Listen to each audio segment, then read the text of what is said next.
All right, let's look at this question and go over what those options mean as far as what mistake or mistakes that student made.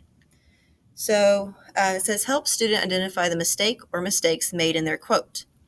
As stated in an article, it was found that, quote, the concept of evolution gained acceptance in society at large, end quote. This means that the majority of Victorians agreed with the idea of evolution as opposed to the idea that religion was the sole reason for their existence. So one of our options says that student did not introduce the quote.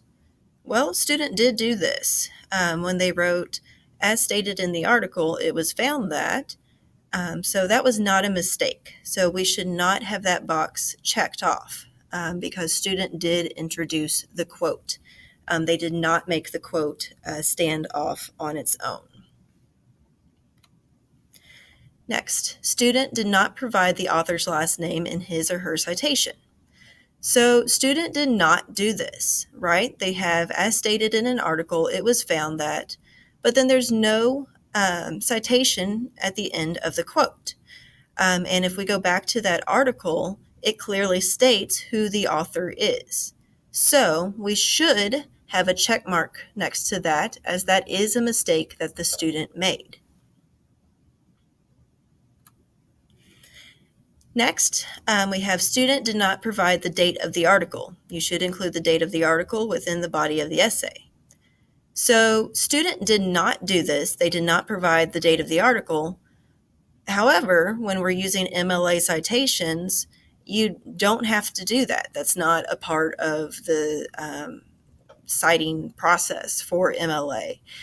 So we do not need to mark that as a mistake that student made because student did not need to do that in the first place.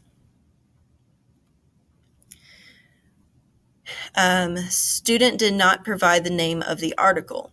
You should provide the name of the article if when available. So student did not do this. And student should have. You don't want to just rely on phrases like in the article or as stated in one source. Because if you use multiple articles within an essay, it can get really confusing as to which essay or which article you're referring to. So it would have been better if a student had put something like as stated in and then provided the article title, it was found that so on and so forth. So that mistake should have a check mark next to it, as that is something that student needed to do, which was provide the name of the article. And student did not use quotation marks in order to show the quote, when the quote started and ended. Student did do this, right? We have a quote right at the beginning of where the quote began and a quote at the end. So no, we don't need to mark that as that's not a mistake that the student made. The student did what he or she needed to do in that case. So let's look back here at the very beginning. Here's what we have. Student did not introduce the quote. We do not put a check mark there because student did this. Student did not provide the author's last name in his or her citation. We put a check mark there because they did not include the author's name. There's no citation here. Student did not provide the date of the article. We do not check that one because in MLA, we do not need to provide the date of the article.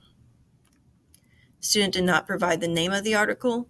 This one should have a check mark next to it because it is best to use the article title instead of something vague, such as in an article it said blah, blah, blah.